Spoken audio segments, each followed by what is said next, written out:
어제는 출근을 했다가 뭔가 마음이 좋지 않아 휴가를 냈다. 혼자 있고 싶으면서도 누군가에게 전화가 오길 기다리는 마음으로 핸드폰을 켰지만 벨소리는 이내 울리지 않았다. 작년과 재작년 힘들 때마다 박노해 시인의 동그란 길로 가다라는 시를 냉장고에 붙여놓고 읽었었다는 부장님이 있었다. 동그란 길로 가다, 박노해. 누구도 산정에 오래 머물 수는 없다. 누구도 골짜기에 오래 있을 수는 없다.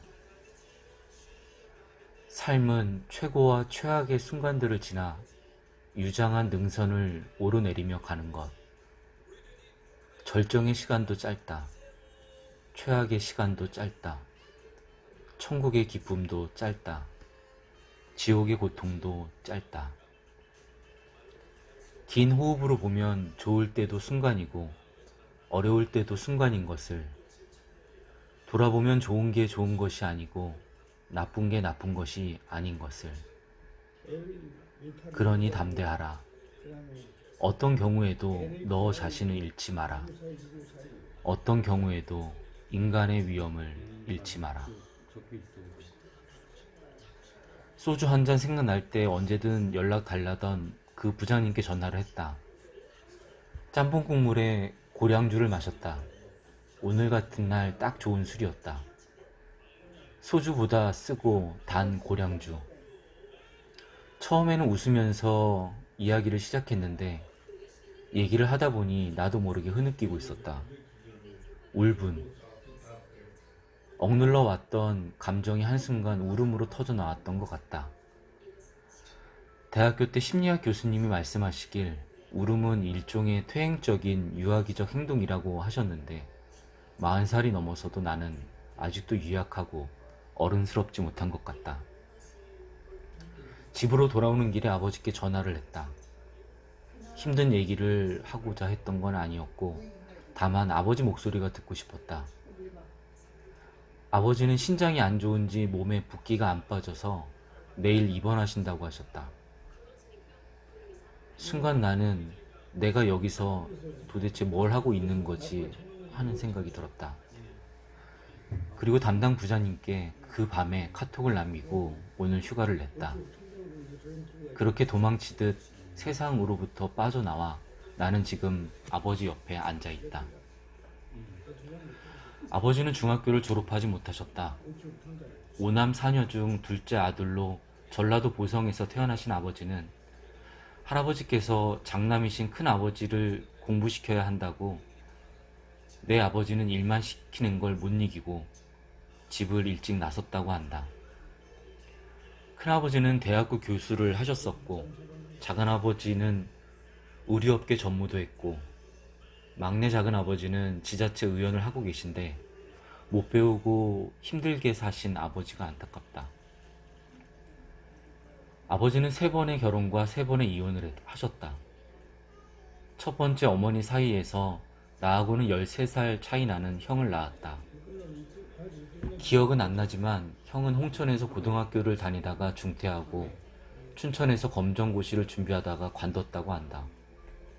그때 형이 17 내지는 19이었다면 나는 4살에서 6살 정도였을 텐데 그때 내 어머니가 누나와 나를 기르고 있었으니 형은 새 어머니와 함께 잠시나마 학창시절을 보냈는가 싶다.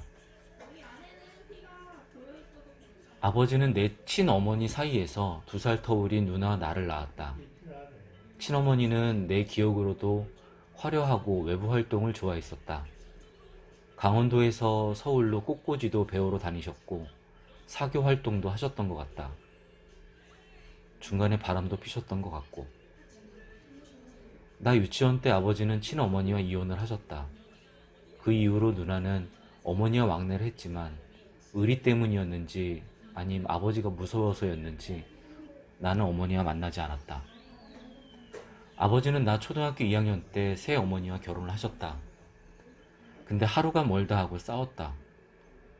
못 배웠지만 자존심은 센 아버지와 어머니는 늘 다투셨고 아버지의 가정폭력 또한 심했다. 누나나 나나 등교가 즐겁고 학교는 괴로웠던 것 같다. 고등학교 3학년 여름에 볼거리가 유행했었는데 볼거리에 걸려 양호실에서 1학기 기말고사를 마친 나를 아버지가 데려오셨다. 근데 눈두덩이에 멍이 든 어머니를 보고 나는 고래고래 소리를 지르며 그 길로 가출을 했다. 짧은 가출이었지만 나의 방황은 그때부터 시작되었던 것 같고 결국 재수를 했다. 다음에 연세대학교에 입학한 나는 1학기 중간고사를 마치고 고려대학교 토목환경공학과 사무실에 전화를 했다. 대학교에 간 이후로 아버지를 비롯해서 집안과 연락을 끊었던 누나였다. 그때도 개인정보보호법이라는 게 있었을 텐데 나는 동생인데 집안 사정이 있어 누나 연락처를 모르니 좀 알려달라고 했다. 과 선생님은 알려주셨고 누나한테 전화를 했다. 누나는 처음에는 놀라는 눈치더니 왜 전화했냐며 시험 기간이라 만나기 어렵다고 했다. 그게 마지막이었다. 새어머니는 1학기 기말고사가 끝나갈 무렵 집을 떠나셨다. 대학교 2학년을 마치고 휴학을 한 나는 아버지가 나 태어날 때부터 운영하시던 악기사가 사양길로 접어들었다는 생각에 공인중개사 자격증을 준비하며 홍천에서 과외를 하고 있었다. 과외를 하고 있는 어느 날 저녁 아버지가 교통사고를 내셨다고 해서 경찰서로 갔던 기억이 난다. 과속으로 피해자를 돌아가시게 한 아버지는 춘천교도소로 이감되셨다. 23살의 나이에 유가족에게 선처를 구하며 합의를 보는 와중에 면회를 하던 때가 잊혀지지 않는다. 아크릴판을 사이에 두고 완전히 분리된 세상에서 대면해야 했던 62살의 아버지셨다. 면회를 하기 위해 그때마다 갱지로 된 면회 신청서에 관계란에 아들이란 두 글자를 적었던 기억이 이따금씩 난다. 형은 명절 때 아버지께 용돈을 보내고 1년에 한 번 정도 집에 왔다 간다. 나하고는 따로 연락을 하지 않는다. 가족관계 증명서에 따르면 누나는 개명도 하고 어딘가에서 살고 있는 것 같다. 원치 않는 것 같아 찾지 않는다. 다만 행복했으면 좋겠다. 81이신 아버지는 이제 노쇠하셨다. 3년 전에 심장 스텐트 시술을 받으시고는 강원대학교 심장내과를 다니고 계시고 대장암 연기였던 아버지는 서울 아산병원 대장학문내과와 소화기내과로 1년에 2번 검사를 받으러 나랑 같이 간다. 원주 세브란스 병원 비뇨기과를 다니시고 당뇨약도 드신다. 이곳 홍천 아산병원 입원 첫째 날에는 콩팥 수치가 높았는데 둘째 날에는 조금 낮아지셨다. 나도 이제 마음 준비를 하고 있어야겠다는 생각이 든다. 부정하고 외면한다고 그날이 안 오는 것은 아니니까. 다만 그날에 내 마음이 덜 아프도록 아버지께 해드리고 싶다. 아버지는 본인 때문에 내가 힘들다고 말씀하시곤 하지만 나는 솔직히 아버지 때문에 산다는 생각이 든다. 아버지와 함께 또 다르게 나의 삶 또한 남들처럼 무난하지 않으니까.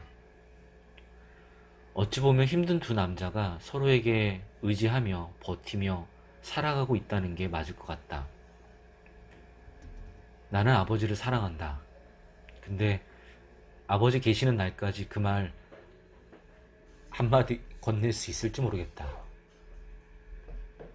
상황을 봐서 정 안되면 부장 승진이고 뭐고 홍천에 내려와 아버지의 남은 생을 함께 할까라는 생각을 요즘 들어 많이 한다. 지금 아버지는 무슨 생각을 하고 계실까?